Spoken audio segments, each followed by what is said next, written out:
Welcome to the Analytics Engineering Podcast, featuring conversations with practitioners inventing the future of analytics engineering.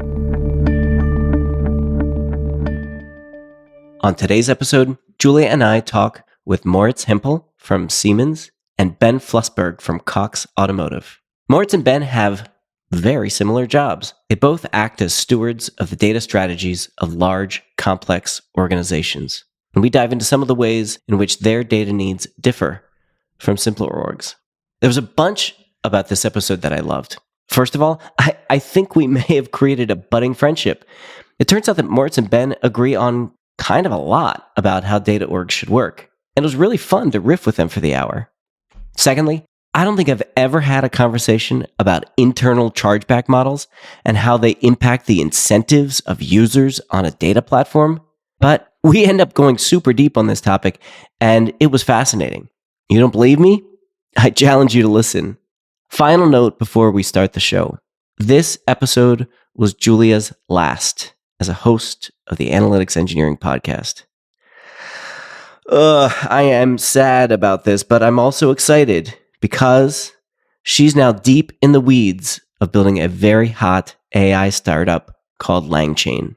Julia, it's been an incredible 4 seasons of the podcast. Thank you so much for building this thing with me. This is also the final episode of season 4.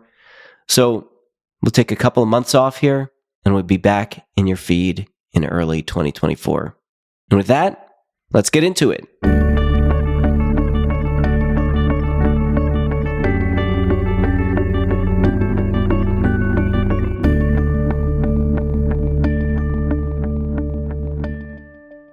So today we're fortunate to be joined by 2 data leaders in the industry, Ben Flusberg, Senior Vice President of Data Solutions at Cox Automotive, and Moritz Hempel, the Head of Analytics and AI Enablement at Siemens. So the 2 of you have been at your companies for almost a decade and have a lot of experience setting data strategy and growing teams. I'm going to turn it over to each of you to just do a quick introduction and give us a sense for the scale of the data organization at each of your respective companies. Ben, why don't we start with you? Great. Well, first of all, thank you so much for having me here. It's great to join this podcast. Ben Flusberg, as you said, I lead data solutions for Cox Automotive. A quick just background on Cox Automotive.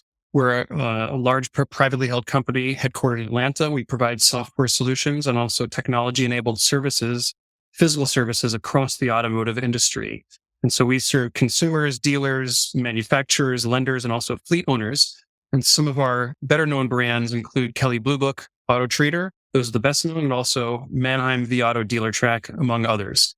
So my data solutions group is a horizontal capability that serves the entire automotive business. And I'm responsible for our data strategy and governance, for our enterprise data marketplace or platform. We have a data science function, data product and engineering to turn these predictions into data and AI products, and also a product analytics COE, a center of excellence. And across all of that, it's about 350 or so resources. Moritz, why don't we hear about Siemens? Yeah. Hello, everyone. So excited to be here. As you already mentioned, I'm working in the analytics world within Siemens. Siemens is a very old company. It just recently celebrated its 175th anniversary. Wow. And there's around 300,000 people employed. And basically, I'm part of the leadership team that is responsible for all the data and analytics topics within that company. We're roughly around 200 internal and 300-400 external people working kind of in this corporate analytics world. And as we're later going to talk about Mesh, there's also a lot of federated teams distributed across the globe, across different functions that are working with us, turning data into something valuable for our business. Personally, I'm an economist by academia. I kind of came into data by chance, by being a working student within Siemens. In the back then, it was called BI department, and there was no AI and no analytics yet. So it was still old school reporting, and made my way through the company since then and worked in different domains with factories. Siemens has around 200 different factories that produce a lot of data, as you can imagine. And later turned to finance, managed there a couple of data teams. Since 2-3 years, I'm primarily focusing on building a cloud-based data ecosystem for Siemens. I'm currently doing a lot, and there's also where I got in touch with dbt. Julia, I know that you want to get into Mesh, and I want to get there too, because I think that both of you folks have a lot of thoughts there. I'm very cognizant, though, of the fact that as I've gotten to know both of your organizations a little bit better, your data environments are very different than the data environments of many folks who will be listening to this podcast. Certainly, there's a lot of different people that come from a lot of different backgrounds, but I think that maybe you can envision kind of the median listener as being somebody who either leads or is on a data team at a small to medium-sized company. And so maybe 50 to 500 people. They don't have a center of excellence. There's no center of excellence. So like the really interesting structural thing is like many of these types of data teams, there's no federation. There's like very clear lines. Like if you want a data thing built, you go to this centralized data team and either they build it for you or they help you figure out how to build it yourself. And they just get to decide things like, do we use data warehouse A or data warehouse B? Like they just get to make those kinds of decisions. I would be interested in hearing from both of you in terms of like, how does your world differ from this world? I think that you have a lot more resources, but in some ways you have a lot less control and you probably have to find ways of pushing the entire organization into the future that look a little different than just like deciding something. I mean, I can start with some thoughts. These are things that we constantly talk about at Cox Automotive. I would say historically, we grew as separate brands that eventually came together about 8 or 9 years ago. And so we started the way kind of you described a lot of the listeners might be, where we had separate teams working on their own silos and using their own warehouses and doing their own analytics. And we've been undergoing a transformation for the past several years to become more coordinated. We'll talk about, mesh in a little while, but the way we centralize certain things but federate other things. And so it's been a journey. It's constant discussions about where the lines and boundaries are. And as you said, a lot of the role is influencing the company. And there are some cases where we set policies, and there are other cases where we have to influence in softer ways. I think we have very similar discussions then. Also in Siemens, this is kind of also a constant back and forth.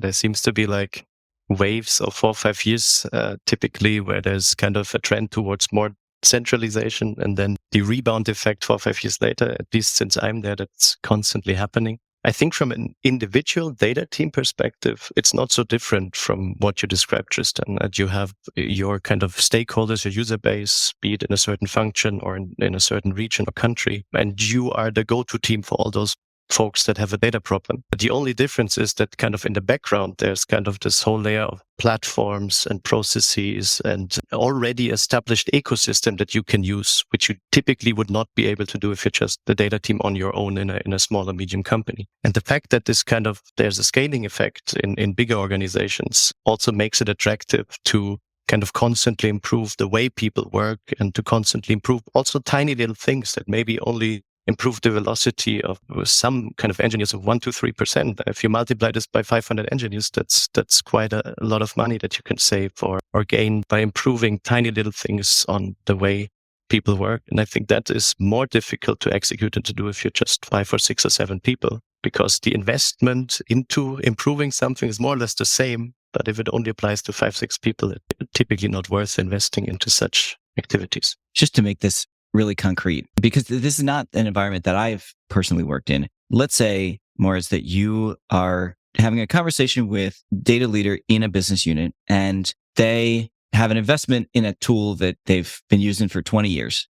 And you're like, this thing is the past and the platform that we're building is the future. And they say, sorry, this isn't a priority for me. I'm not investing my resources in moving to the Siemens Data Cloud. Do they have that kind of flexibility to just say like, the thing you're doing is cool, but like we're just sticking on our tool set? Well, technically, yes, there's no law that prevents that from happening. So one experience that I made, I'm not sure whether this is in all companies that way, is that typically people don't accept orders or no's if it doesn't make sense. So I think one of the learnings and the way we try to behave is that we need to make the offerings as attractive that it's simply a no-brainer to join that ecosystem and don't manage infrastructure or clouds or whatever on the side, which is simply costly and it also takes a lot of time. So technically we are not forcing anyone. Of course, there's an overarching strategy, and of course, we talk a lot and we try to convince people. But in the end,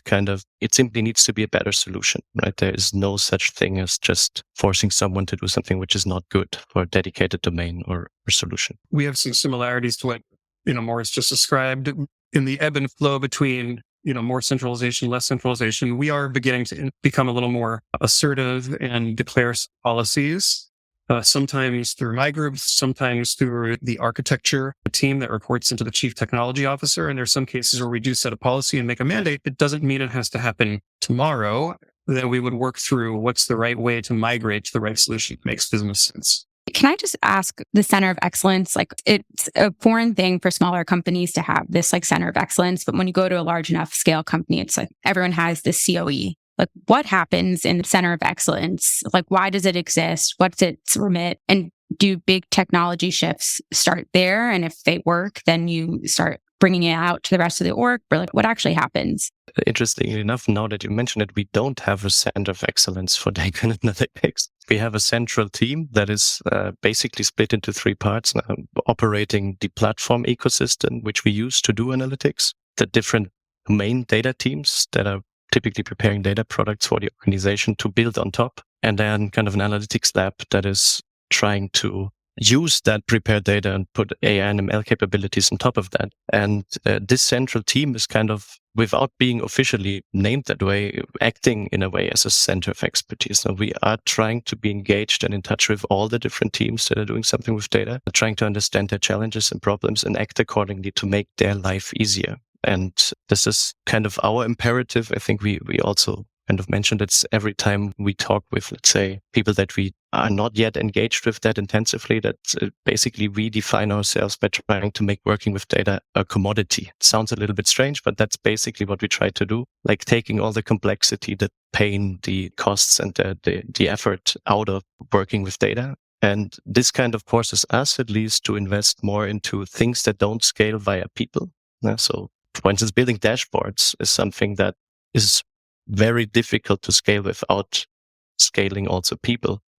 And so there our clear strategies give that to the business and do self-service and things like that. Don't spend money on central IT resources building dashboards. And this holds also true more and more to executing individual use cases. While platforms and data products and, let's say, best practices and consulting and things like that, they do really scale, also without adding people all the time. So in a certain way, we act like a center of expertise, but Siemens does not have that in place. Interesting what Ben has to say about that. I'll say the word center of excellence can be used in a lot of different ways. The way we've generally modeled some of these centers of excellence is to have individuals who do a similar functional practice in different business units all report centrally so that they can share best practices and repeatable patterns. But in fact, they're really still in a way federated out to the businesses that they're working with. And we're trying to strike that balance and have the best of both worlds. So we do things like that around product operations, product analytics, and in some of the in architecture and some other technology practice areas. Very cool. So they almost get to sit together in a way where they get to architect or share best practices so that there's similarities across the organization. I think what really stood out to me in both of your intros was just the breadth of the types of data that each of your companies do. Ben, you're talking about Kelly Blue Book. I'm sure there's lots of data that goes into how much does my 2010 Lexus cost? But, there's also all this operational data that you're dealing with as well. And you're talking about manufacturing data at Siemens as well as operational data. So there's a huge breadth. And part of the hard problem about setting up the infrastructure to scale across all of the data in your organizations is where is the similarities? Where are the differences? How do you decide what should be centralized versus federated? And I think we spent a lot of time thinking about data mesh, which is definitely an overloaded term, but it has a lot of benefits for large organizations to think about collaboration at scale. Because when you're talking about this scale of organizations, you have to put some process in place. Otherwise, you're bound to trip over yourself again and again. So what does collaboration at scale look like? What are some of the frameworks and processes that you do put in place at your organization so that you can continue to move fast and, hopefully not break things? As you said, data mesh is a little bit of a loaded term, and we have our own interpretation of which aspects of data mesh that we apply. The concepts that we try to apply are domain-specific ownership of data. So the source data that's coming from the different business units, a local product owner is responsible for it, and they should treat data like a product. In other words, pay attention to quality, but also they're responsible for sending that data to our centralized, data infrastructure and tools. This is built for us on Snowflake, and underlying that is AWS. We have a data catalog. The data within the central platform is logically separated by domain and also permissibility, classes and use cases. And this provides really governed access to the data across the rest of the organization. And we strive for self-service as much as possible. And the last thing I'll add is that we also have a chargeback model based on usage, which incentivizes the right kind of behavior. It's not perfect, and we're striving towards, driving more of that kind of thing. But where we have it, it's been quite successful. Can you say just a bit more about the chargeback model? Because I think it's actually something that I have seen very little discussed as a part of this conversation. But I think that for both of you, the way the money flows inside of an organization actually makes a tremendous amount of difference in terms of whether the platform is adopted. The way the money flows is important.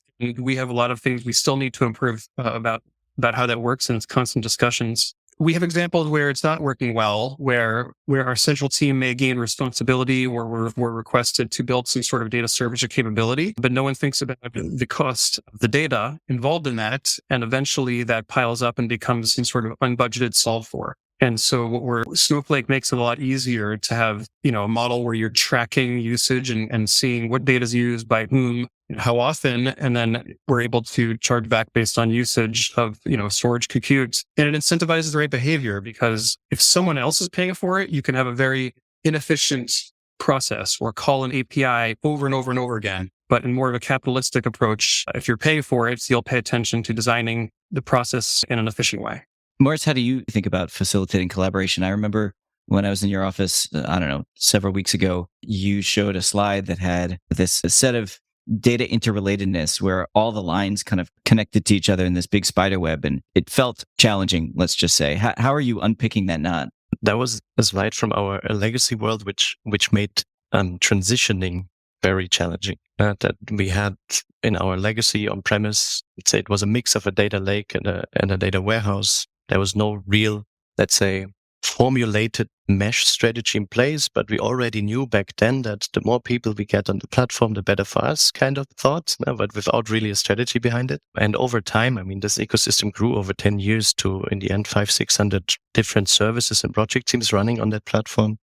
And all of those projects and services somehow exchange data between each other. But there was no catalog, as Ben mentioned, or no kind of marketplace in place that kind of structurally gave that some order. So when we decided 2-3 years ago, okay, we need to innovate our stack and we need to get all of that stuff that is running on premise into the cloud, one thing we looked at is also kind of what are the interdependencies between the different teams, because we need to kind of figure out a certain order within which the teams are migrating, and that needs to make sense because we need to consider these dependencies. And there we saw, I think, that we had between those 500 projects, 11 or 1200 data exchanges going on, sometimes bidirectional, sometimes only one direction. And kind of more than 5,000-6,000 objects were involved. And that was kind of this Gordic knot that I showed you that we had to somehow solve in order to migrate. And that was also one of the kind of the leading themes that we used when we thought about how to build a new platform, is how do we avoid that from happening again? Because it's kind of super intransparent. It makes governance and ownership extremely difficult. And this is also how we kind of gradually develop this understanding of, this domain thinking, distinguishing the data world into different domains, and that we want to exchange data within the domain, but also across domain through data products with a clear data contract and the kind of clear terms of use and how they can be used. I think we are still in that transition, but we have built kind of the platform in a way that you're technically enforced to do that. You cannot share data any other way anymore, which was a long discussion in the beginning because kind of teams since 10 years were simply used to the fact that they can just push data back and forth between them without anyone noticing. And this is, that was a paradigm shift that we introduced and which caused in the beginning a lot of discussion. In the meantime, after 1.5 years of kind of discussing this back and forth from various different angles, that is something that is not only accepted in the meantime, but promoted because everyone kind of understands that value now. We make transparent what is shared and to whom, also others can use it, and there's still a structure to it that enables people to work with data in an easy way. So I think basically we learned from mistakes in the past that led us to adopt kind of our own version of a data mesh, as Ben also rightly said. So we are not doing a perfect data mesh by the books, but we have overtaken a lot of principles and ideas and then translated them to our needs. Interestingly enough, technology-wise, then we are kind of running apparently a very similar, if not even identical stack. At least Snowflake and on AWS and everything you mentioned around it is kind of identical on our end. And we also have given that a lot of thought on how to incentivize federated teams to build efficient solutions. And it really turns out that, as in private life, money talks, right? If you have to pay for your consumption, and if you have to pay for also bad implementations through consumption and credit costs, then this really creates an implicit incentive to focus on efficiency, to ask also proactively other teams whether they have similar problems or whether they can exchange. So there's kind of, through that mechanism, also a collaboration aspect automatically created. And that's something I really found interesting, coming from a world where everything was on premise, everything was kind of fixed cost, where those discussions never happened. They were just non-existent. The only question for any data team was, does my pipeline, my job, does it run through? Then I'm happy.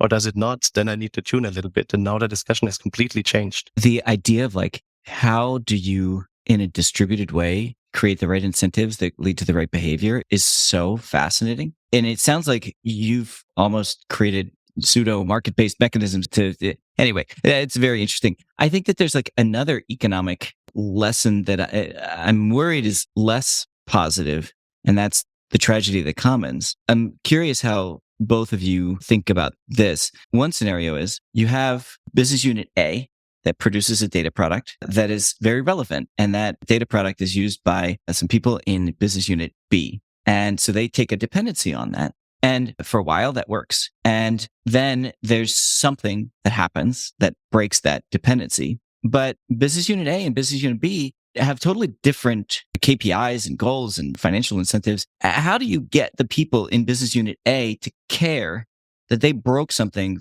They can have all the visibility in the world, but they may just not have the incentive to fix it. How do you make sure that they fix it? This is not easy in big, complex companies. And we've been overall as an enterprise trying to drive much more of an enterprise mindset across all groups from kind of the history of siloed. And part of that is through, incentives of how bonuses work. But part of it is just culture, I think, is really the bigger thing. Culture from the top, about thinking from an enterprise mindset. I'll also add that having when we talk about the data mesh, having the centralized infrastructure for data, and as Moritz was saying, eliminating those spider webs, eliminating the point-to-point connections, and having a standard approach where the data is all kind of running through this one platform with similar data management practices, similar accessibility. It streamlines those conversations about if something changes or breaks, at least getting the visibility that it is broken and, automatically generating those notifications. Of course, somebody upstream has to do the work to make a change and improve the data quality and fix it. And hopefully the businesses will work together and will help facilitate those conversations. The example you described, Justin, is very typical. And I think one reason why data sharing through products or through other mechanisms does not happen naturally is that it's typically, for the team that provides data, it's just effort. They need to explain, they need to support, they need to react in case someone complains or some pipelines break. And they don't get anything for that. Typically, it's just effort on top of what they anyways do for their, let's say, stakeholders, for their end users or whatever service they're providing. I gave that a lot of thought because I'm convinced that sharing and reusing of data is actually the way to go, especially for bigger corporations. But how to implement a mechanism that really drives this forward was for me never easy. The thing that I kind of concluded with was there's basically only two mechanisms that really work. One, Ben, you already mentioned, is through culture, through strategy, through kind of influence from the management jointly across the different teams. The message is the same. We do this proactively by default. It's just part of the way we work. And the other thing is really, again, incentives. So when teams in our platform share data products, what they can actually do is they can give it a price. You can simply monetize your data within Siemens the way we also... Seriously?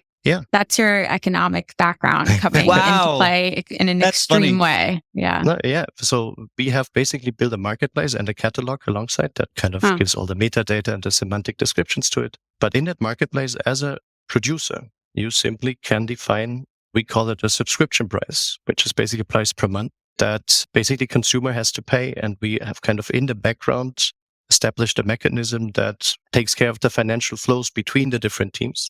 I don't know yet how good or how strong this incentive really is. I know a couple of teams, especially kind of coming from a master data world, who know that a lot of other teams know their data. They jump on the train and says, okay, we share our data and we monetize it. And other teams are happy to pay also to get the data and to get a service. But there's also teams that are not yet there. So I'm not sure how well this actually works. It's not kind of enforced. It's just an optional thing that teams can do. They can sell their data through the marketplace. And I'm at least convinced that this is an incentive to do so. If I believe my data is valuable to others and I can kind of earn money and finance innovation through it, then I think it's, for me at least, it would be natural to offer my data that way. Interesting. Moritz, we've talked about doing that not just with data, but with general technology services and capabilities. We've talked about it. We haven't figured out how to actually implement it. And I think we're pretty far from that. So I'll be interested to gain some learnings from you sometime. I will add one more thing in addition to culture and incentives. There are processes that you can put in place to foster collaboration. We have an agile approach at Cox Automotive, and we have what I would call actually a scaled agile approach, which we have our individual portfolios that use agile in order to achieve certain, business outcomes and build the technology towards that. But we have mechanisms for looking at cross dependencies between different groups that are trying to achieve different things, but depend on each other. And usually they can figure it out amongst themselves, but there are natural escalation pathways if somebody needs to break the tie between priorities. Can we go back to the marketplace? I'm just so curious about how that actually plays out. Because often the practitioner doesn't care quite as much about budget. It's something that's like hidden to the practitioners on how much things cost. The manager, someone who's asking for budget, cares about how much does this data set cost or how much fake revenue am I going to get from producing this data set. So is it just like radical transparency that now everyone cares, or how do you enforce that? It's still, and probably it will be for a while, a shift in the way we work with data that still creates some confusion. So especially our Fin departments, I think they got nightmares when they saw what we were planning, and we still come from a world with annual budgeting and monthly forecasting. And then on the other hand side, you give a couple of hundred people the possibility to build at any point in time pipelines that are generating never seen costs. But one thing, and I think that's also the idea of Mesh, is to give that responsibility into the hand of the teams and not try to control this somehow centrally. Still, the only team or the only people that can influence costs are the ones that are building stuff. And so part of their rationale when implementing is already becoming, but I think this will go on like this, is thinking how much does that actually cost? And also to have a kind of very transparent discussion with your business stakeholders and say, hey, you are asking for a feature. I'm taking an example. Instead of loading twice a day, load 4 times a day. Or instead of having kind of this grain, add 3, 4, 5 more fields that kind of completely change the grain of a certain data set. And by definition, increase the annual costs of doing that. So kind of that's now part of the discussion with every feature and change request, and also with kind of everything we build. There's one question to ask and to answer is, how much does it cost? Yeah, I think it's too easy for the business owner to say, I want this data. And then a lot of times they'll forget that they even asked for it when it takes so long.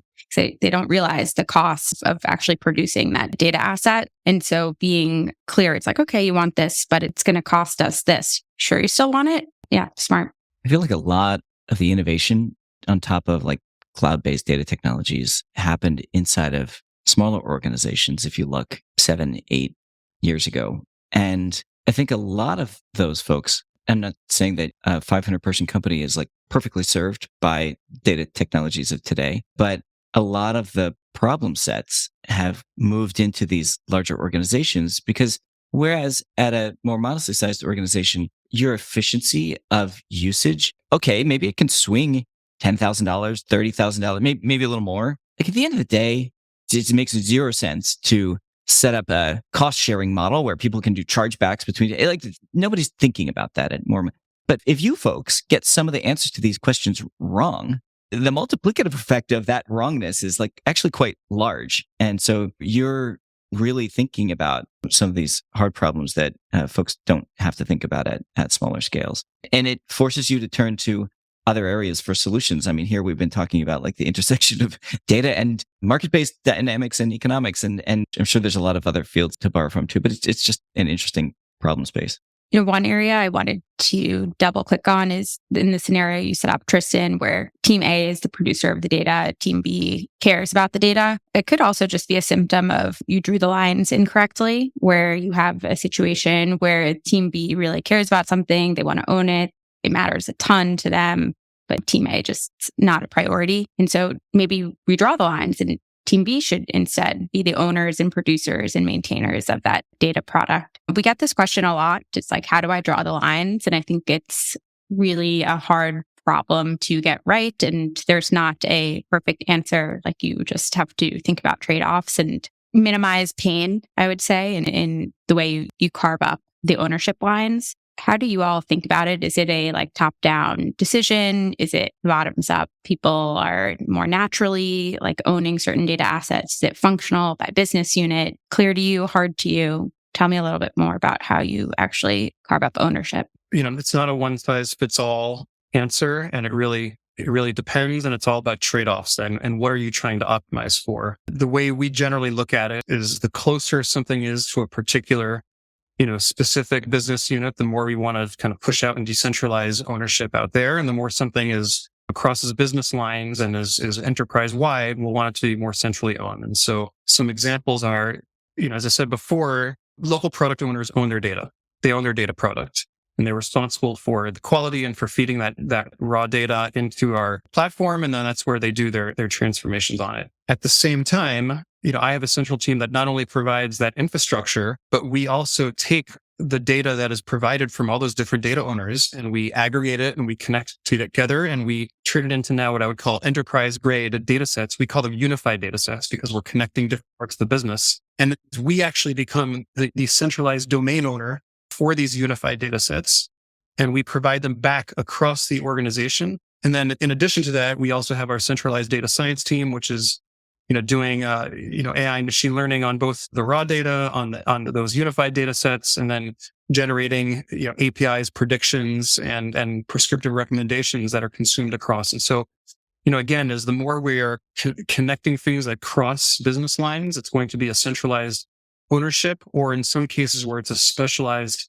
skill set like AI and machine learning, where at least in our current state is largely centralized. That's how we'll kind of carve things up. Like if you think about data as supply chain, you're the like kind of joining, aggregating this like centralized data assets. It's almost like the wholesaler in the kind of retail supply chain. Like you don't actually have independent shops dealing directly with all of the suppliers that they there's this aggregation function that happens in the middle because it's actually more feasible to manage that scale of relationships. So you find that model works well. It's working well for us. Of course, it requires us to have domain expertise across many different areas because we're now combining these. And so, often that'll happen, an organization will have people who formerly were in one business unit might come to the central team, and we have to maintain strong communication lines to make sure we really understand that source data. It incentivizes us to request and almost require good documentation of data. So there's definitions, metadata in the catalog so that we can understand it and not have to chase things around to see, what does this data mean? What does this column mean,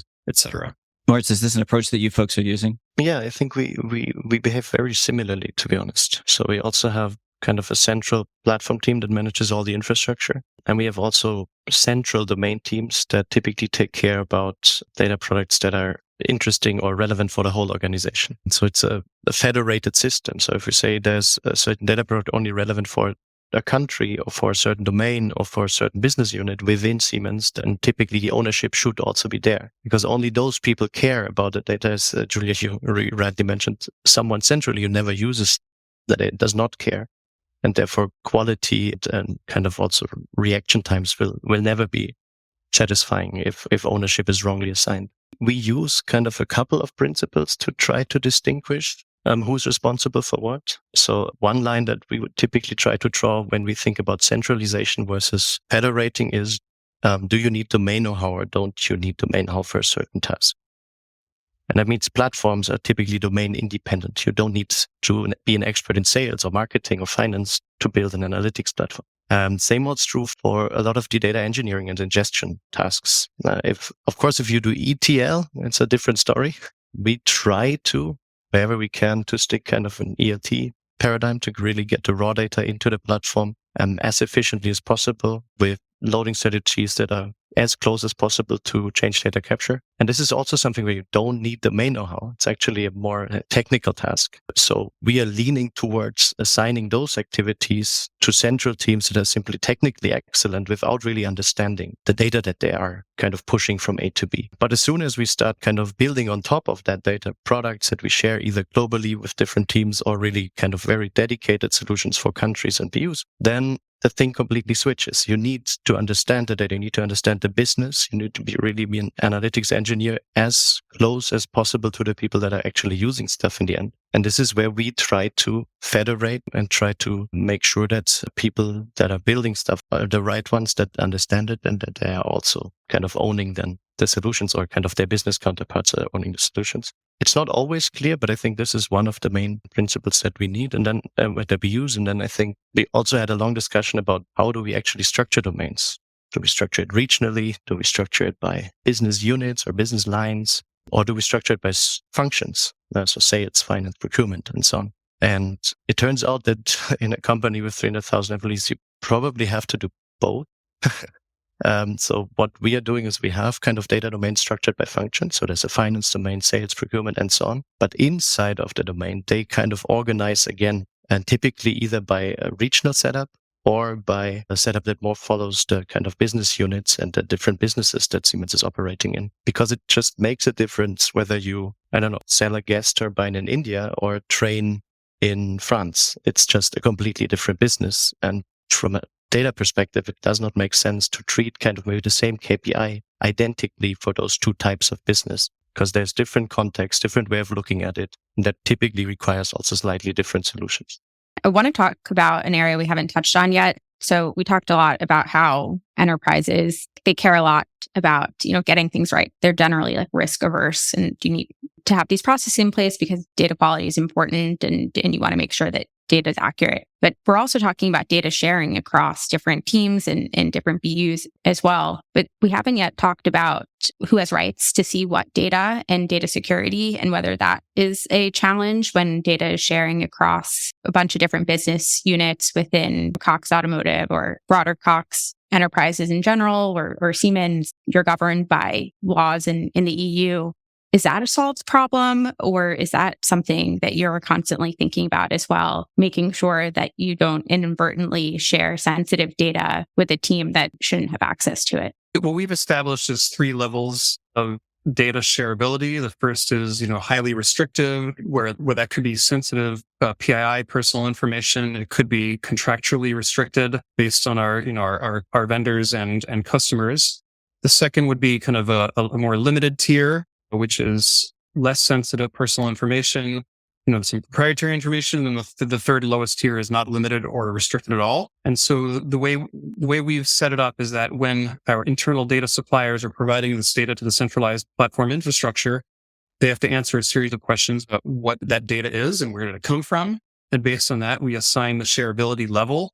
And then when someone is then requesting access to that data based on the shareability level, we have different policies in place for how quickly and easily they get it. It's, the lowest tier, they just get access automatically. At the very highest tier, it actually has to have CISO and legal approval for access to that data. I think we behave very similarly. We have also 3 levels. The challenge is not kind of formalizing the framework. The challenge is actually executing it, because it's not always clear what data is kind of ranked in what category, especially if you combine then various data sets, you aggregate and do things like that, then also these levels might change. So I think it's a difference whether you have an HR report with all the salaries and sickness days of all your employees, or just an aggregation employees by country. That's a completely different thing, although it's just an aggregate of underlying data. So kind of conceptualizing how sharing and how security and how kind of what restrictions should exist where.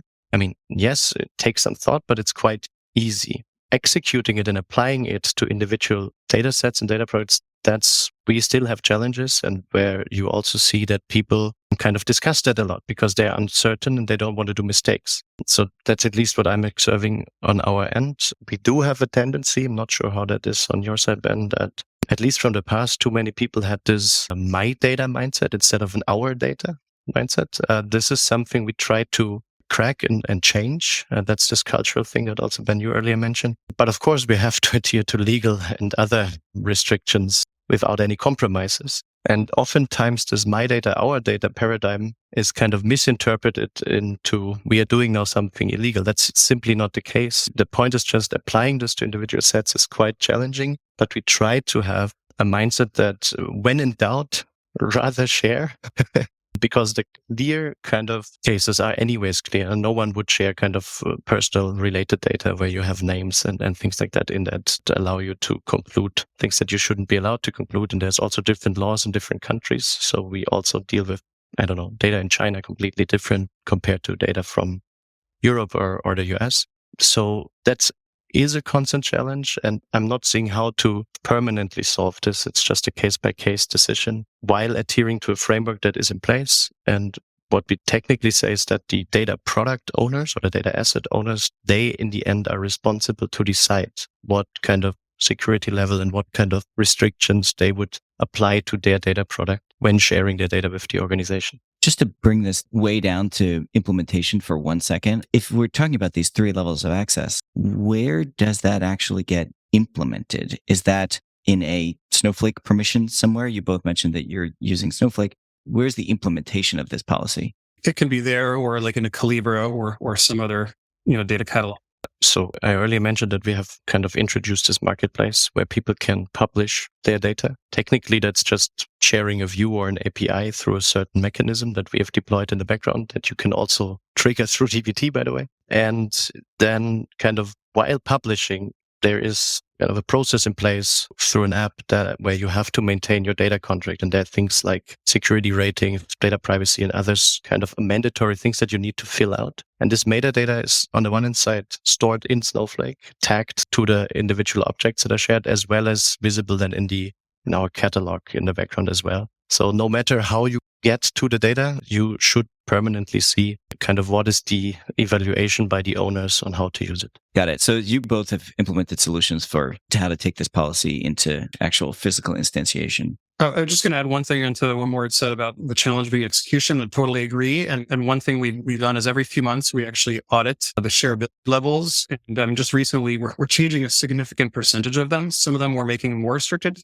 Most of them we're actually making less restricted. And that's helped us learn, okay, maybe we need to change the kinds of questions and analysis we do on the front end so that we, have less auditing to do in the future. But it's, we're always iterating and evolving.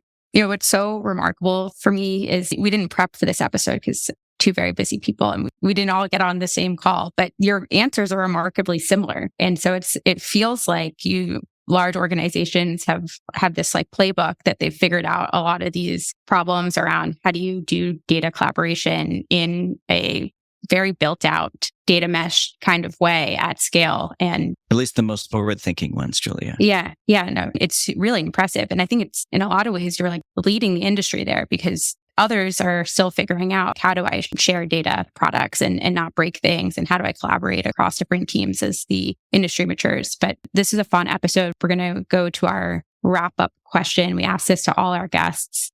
Looking 10 years out, what do you hope will be true for the data industry? Ben, start with you. Well, I'll start by saying 10 years is a long time. And just look at how much has changed in the last 12 months with large language models. So it's hard to imagine 10 years, but I'll give it a crack. I think one is greater democratization. So it becomes easier to bring data together, make it available, to find, discover, and easier for people to use. That'll be through tools.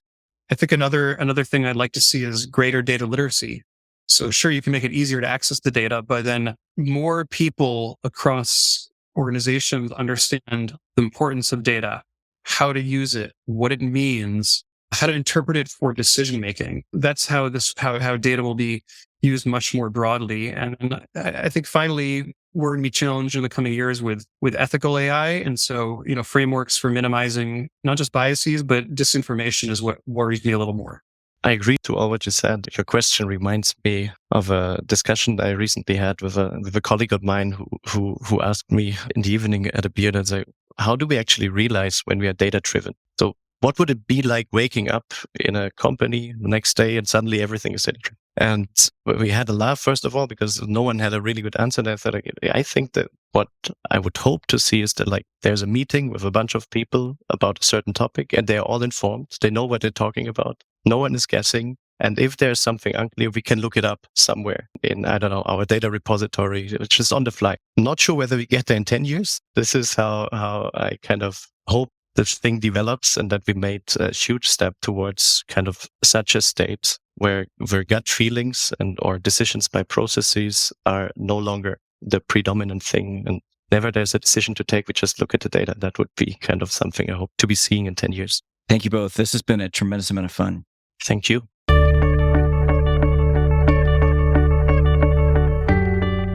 The Analytics Engineering Podcast is sponsored by DBT Labs and is hosted by Tristan Handy and myself, Julia Schottenstein. Have comments, questions, or guest suggestions? Email us at podcast@dbtlabs.com. Our producers are Jeff Fox and Dan Poppy. If you enjoy the show, please drop a review or share it with a friend. Thanks for listening.